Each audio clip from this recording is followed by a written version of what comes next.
Hello dear students, good morning. हमने last class में पढ़ा था डायरेक्ट से इनडायरेक्ट बनाना, इंटरोगेटिव सेंटेंस, ऑब्जेक्टिव सेंटेंस और इंपेरेटिव सेंटेंस के बारे में। अब हम इस क्लास में पढ़ेंगे एक्सक्लेमेटरी सेंटेंस और कुछ स्पेशल रूल्स के बारे में। तो देखिए, बात करते हैं एक्सक्लेमेटरी सेंटेंस।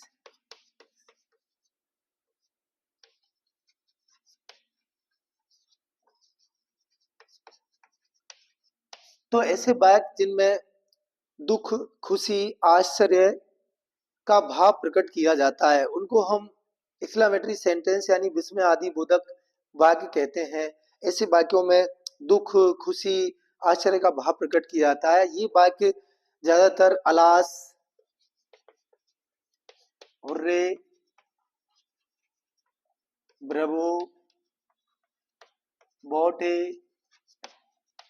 या हाउ इनसे शुरू होते हैं और अंत में या इनके बाद इन शब्दों के विस्मय आदि बोधक चिन्ह लगा होता है। तो इन वाक्यों को जब बनाते हैं तो सेट टू को एक्सक्लेम विद। अब देखिए, यदि हमारा वाक्य अलास से शुरू होता है तो एक्सक्लेम विद सौरो में बदलेंगे और अलास को हटा देंगे। यदि हमारा हुर्रा वाला वाक्य है तो एक्सक्लेम विद जॉय में बदलेंगे और हुर्रा को हटा देंगे। यदि हमारा वाक्य वॉट या हाउ से शुरू होता है तो एक्सक्लेम विद सरप्राइज में बदलेंगे, क्योंकि वॉट और हाउ से सरप्राइज प्रकट किया जाता है। तो इस तरह से हम देखेंगे कि दुख प्रकट करने पर एक्सक्लेम विद सोरो, खुशी प्रकट होने पर एक्सक्लेम्ड विद जॉय और आश्चर्य होता है तो exclaim with surprise. Alas, Urra और वॉट और हाउ इनको हटा देते हैं। अब वॉट और हाउ को जब हटाते हैं तो वेरी या ग्रेट शब्द लगा देते हैं। और जब ब्रेवो आता है तो हम हमारी सेटू को एप्लोडेड या प्रेज्ड में बदल देते हैं, क्योंकि ब्रेवो से किसी को शाबाशी का भाव प्रकट किया जाता है। और आरबी और आरएस को दैट से जोड़ते हैं और जो वाक्य होता है उसको साधारण बना देते हैं। अगर उसमें इधर उधर सेंटेंस जमे हुए हैं तो वाक्य को साधारण बना दिया जाता है, एक्सक्लेमेटरी मार्क को हटा दिया जाता है, जो हमारा चिन्ह होता है विस्मय आदि बोधक हटा करके फुल स्टॉप लगा देते हैं। तो आइए बात करते हैं, जैसे the English man said to me, जैसे कि यहाँ पर एक बार मैं दूसरा लेता हूँ। The English man said to me what a beautiful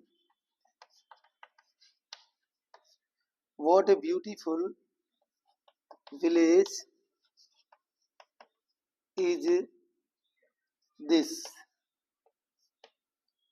what a beautiful village is this. देखिए, व्हाट और हाउ से जब शुरू होगा तो इंटरोगेटिव मार्क नहीं आएगा, ये विस्मय आदि बोधक चिन्ह ही आएगा। तो हम पहचान जाएंगे कि एक्सक्लेमेटरी है।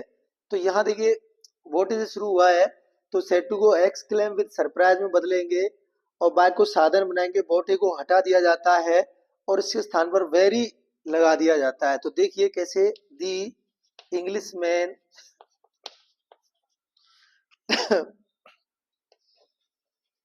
The English man said to go exclaim with surprise, exclaim with surprised me। फिर इसको हम जोड़ेंगे दैट से और वोट हट जाएगा और इसका जो सब्जेक्ट होता है वो पीछे होता है।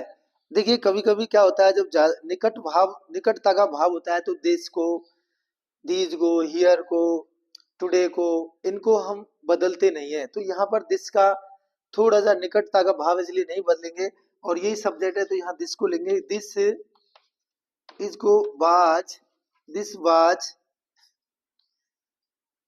और यहाँ वोटे को हटा करके वेरी लगा दिया। This was very beautiful village.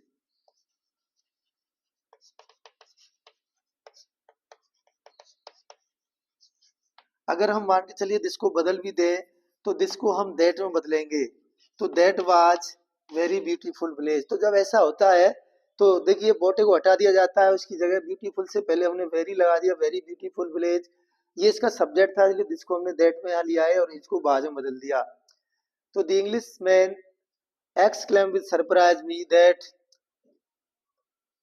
अब यहाँ इसीलिए तो, क्योंकि जो हमने बात बताई कि नजदीक का जब भाव होता है तो हम दिस को यहाँ नहीं बदलेंगे, अगर बदलते तो दैट में बदलते, इसलिए अब हम नहीं बदले क्योंकि यहाँ दैट ऑलरेडी आ रहा है, तो यहाँ this this was very beautiful village. तो इस तरह से ये हमारा ये सेंटेंस हुआ। अगला देखिए, he said to her how beautiful या हाउ वंडरफुल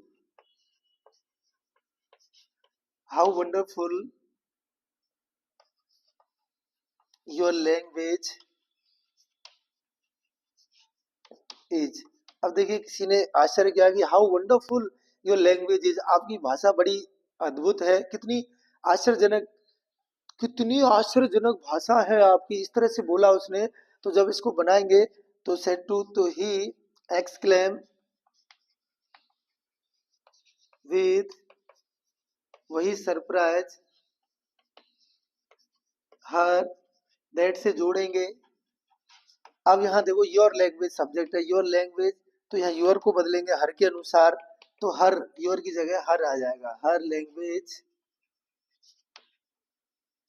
लैंग्वेज इसको बाद में बदल देंगे, हर लैंग्वेज वाज, हाउ की जगह वेरी लगा दीजिए, वेरी वंडरफुल।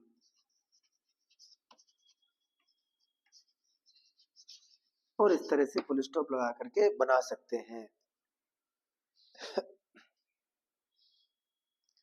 इस तरह से हमारा ये सरप्राइज वाले हुए, व्हाट ए और हाउ वाले। अब देखते हैं अलास, हुर्रे और इनके शब्द जो आते हैं ये इनसे कैसे बनाते हैं, देखिए।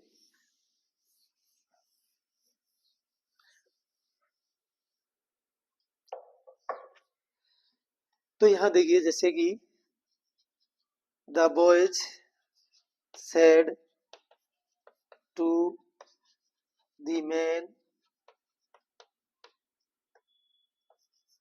Alas he has lost his purse, या फिर हम यहाँ ही की जगह चलो ही रहने दो, he has lost his purse. तो देखिए यहाँ बनाएंगे तो दी बॉयज सेड टू को अलास वाला है इसलिए एक्सक्लेम विद सोरो में बदलेंगे, दुख का भाव है, एक्सक्लेम्ड विद सोरो दी मैन, दैट से जोड़ेंगे, अलास को और चिन्ह को हटा देंगे, फिर यहाँ ही में कोई परिवर्तन नहीं होगा क्योंकि थर्ड पर्सन है, और हैज को हेड में बदल देते हैं, हेड लॉस्ट हिज, फिर थर्ड पर्सन कोई चेंज नहीं, हिज पर्स।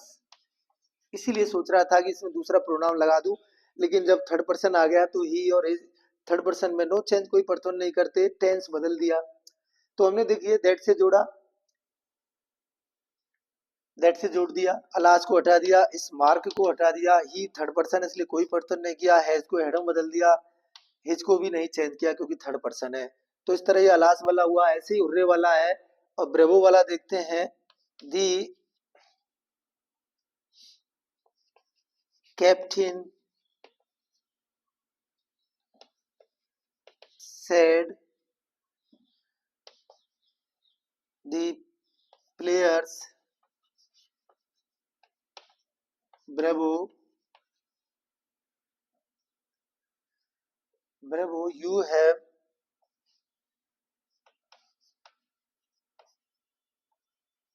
done well। तो देखिए the captain said the players bravo you have done well, तो यहाँ इसको बनाएंगे तो ब्रेवो वाले वाक्य में सेड टू को हम एप्लोडेड या प्रेज में बदल देते हैं, तो यहाँ लिखेंगे द कैप्टन एप्लोडेड द प्लेयर्स, या प्रेज में बदल सकते हैं, दैट से जोड़ेंगे, ब्रेवो और मार्क को हटा देंगे, यू को बदलेंगे प्लेयर्स के अनुसार, तो ये बहुवचन है इसलिए दे का यूज करते हैं प्लूरल के लिए, तो दे, और हैव को हैड में बदल देते हैं, यानी कि प्रेजेंट परफेक्ट को पास्ट परफेक्ट में बदल देते हैं, हैड डन वेल, और ये बन गया the captain applauded the players that they had done well। तो इस तरह से ये हमारे एक्सक्लेमेटरी सेंटेंस बनाए जाते हैं। अब हम बात करते हैं कुछ स्पेशल रूल्स के बारे में। तो देखिए,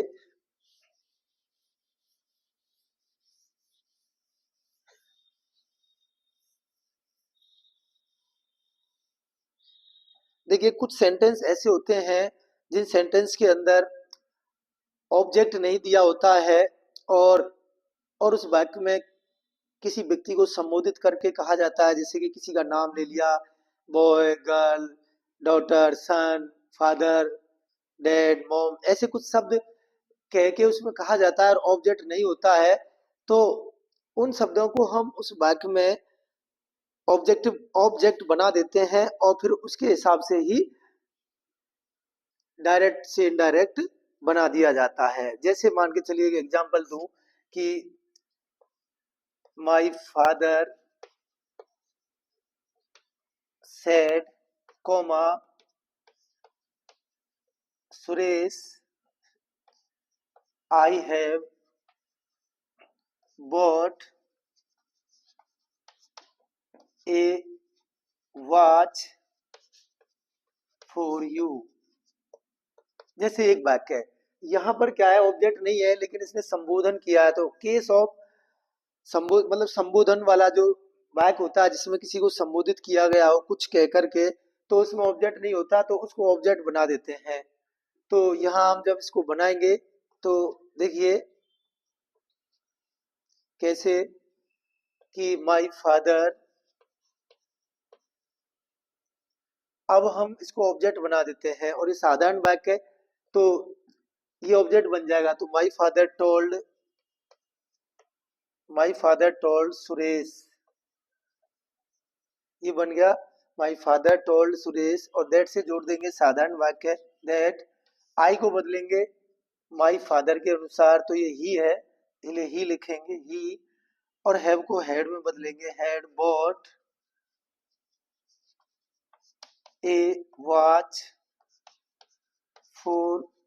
अब यहाँ यू क्या है, ऑब्जेक्टिव केस है सेकंड पर्सन का, तो यहाँ ऑब्जेक्ट कौन बैठा है, सुरेश, इसलिए सुरेश क्या है, ही है, तो यहाँ ही का ऑब्जेक्टिव केस होता है हिम, तो यहाँ यू के स्थान पर हिम लगा देंगे और इस तरह से बन जाएगा। जैसे my father told Suresh that he had bought a watch for him. और भी ले लेते हैं, जैसे शी सेड टू मी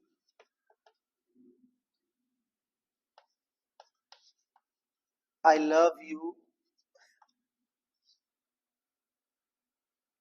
या फिर ये हटा देते हैं, ये तो आएगा ही नहीं उसमें, और ऐसे कह दिया उसने, शी सेड खाली आई लव यू टॉम।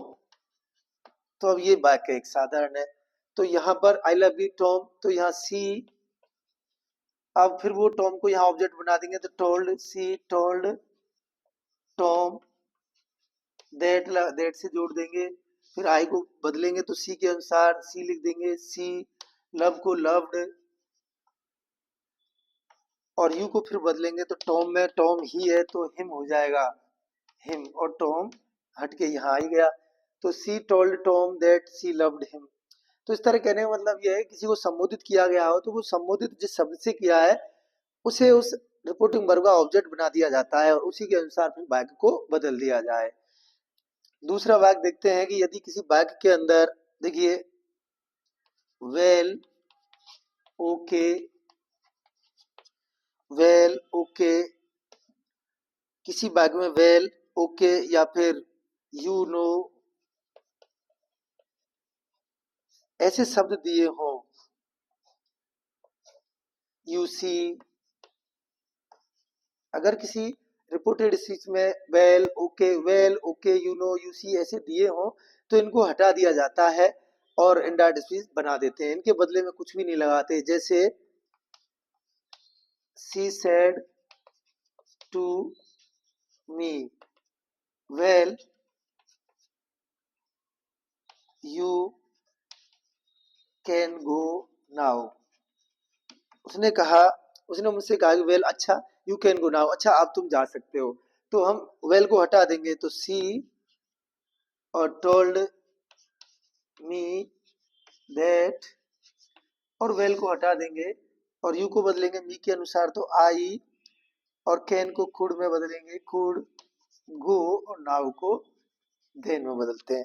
तो she told me that I could go then, कि मैं उस समय जा सकता था। तो ये well, okay, you know, you see, ये शब्द आए तो इनको हटा दिया जाता है। तो इस तरह से और भी एक देखिए,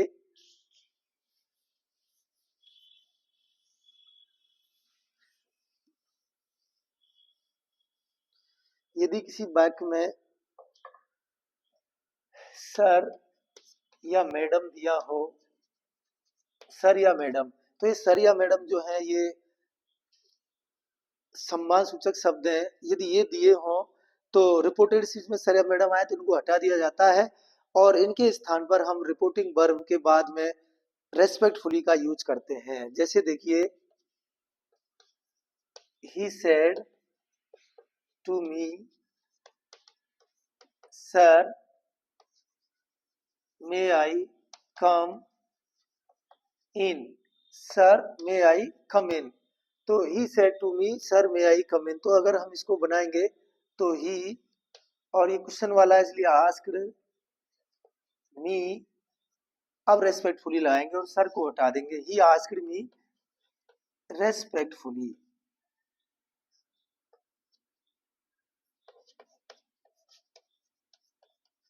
he asked me respectfully, P है रेस्पेक्टफुली, और इसको हम जोड़ेंगे इफ से, क्योंकि इंटरोगेटिव है, हेल्पिंग वर्ब वाला। साधारण बनाएंगे, आई को बदलेंगे हम ही के अनुसार तो ही में, और मेरे को माइट में कम इन, इस तरह से बन जाएगा। यानी कि देखिए, सर आया इसलिए रेस्पेक्टफुली लगा दिया हमने रिपोर्टिंग वर्ब के बाद, सेड टू को आस्क्ड में बदल दिया, he asked me respectfully, if से जोड़ दिया, सर को हटा दिया, आई को बदला तो ही में आ गया, फिर मे को माइट कर दिया, कम इन और फुल स्टॉप लगा दिया। ठीक है, अगर मैडम होता यहाँ तो भी मैडम हट जाता और रेस्पेक्टफुली आ जाती। अब देखिए एक और रूल की बात करते हैं। यदि किसी वाक्य में good morning, good evening,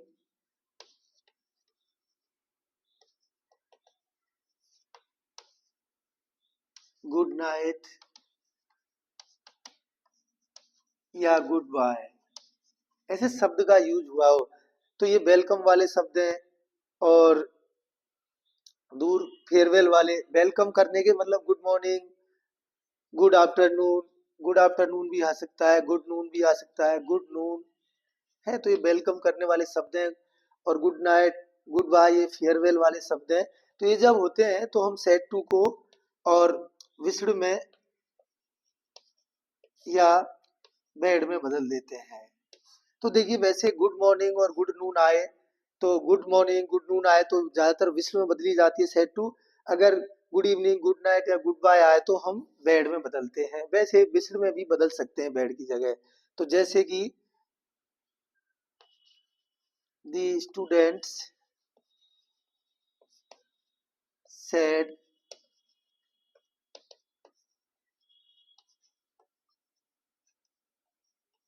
good morning, student said good morning. तो देखिए अब यहाँ पर कैसे बनेगा कि दी स्टूडेंट्स, या फिर हम इसको तो स्टूडेंट्स या फिर टू मी लगा दीजिए यहाँ। तो the students wished me good morning, जोड़ना उड़ना किसी से नहीं है। The students wished me good morning, या ऐसे भी बना सकते थे students wished good morning to me, ऐसे भी बना सकते हैं। अगर जैसे कि she said to me goodbye, she said to me goodbye, तो इसको बनाएंगे तो bade she bade me goodbye, इस तरह इनको बदल देते हैं। तो ये हमारे ऐसे वाक्य हैं जिनमें वेलकम या फेयरवेल किया जाता है तो इनको बैड या विश्ड में बदल देते हैं। अब हमारा एक रूल और है, उसको भी थोड़ा सा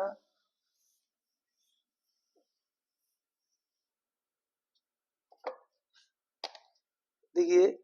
यदि किसी वाक्य में यस या नो दिया हो तो यस वाले वाक्य में हम रिप्लाइड इन पॉजिटिव या रिप्लाइड इन अफर्मेटिव लिख देते हैं, और नो दिया हो तो रिप्लाइड इन नेगेटिव में बना के दे देते हैं। तो कैसे, देखिए, जैसे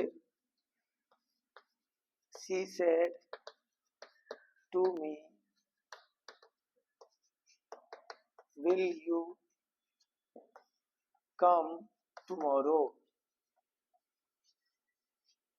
ये यस या नो वाले वाक्यों में। जैसे कि she said to me will you come tomorrow,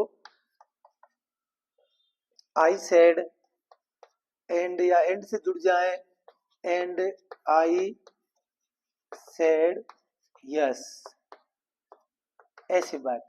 she said to me will you come tomorrow and I said yes, तो ऐसे यस आएगा, या आई सेड नो। अगर यहाँ नो भी आ सकता है तो देखिए कैसे बनाएंगे। पहले ऊपर वाले बात को, सी इंटरोगेटिव है तो asked me, she asked me, if से जोड़ेंगे, इफ यू को हम मी के अनुसार बदलेंगे तो आई में बदलेंगे, आई विल को वुड में बदल देते हैं, आई वुड कम, टुमारो को दी नेक्स्ट डे में बदल देते हैं, एंड एंड से जोड़ दीजिए। अब एंड आई सेड, तो she said to me will you come tomorrow, तो she asked me if I would come the next day, and अब इस आई को, एंड आई सेड आई, अब यहाँ आई को, ये तो हमारी रिपोर्टिंग वर्ब है तो आई रहेगा, इसलिए सेड को किस में बदलना है, तो अब सेड को हमें बदलना है replied, I replied in affirmative,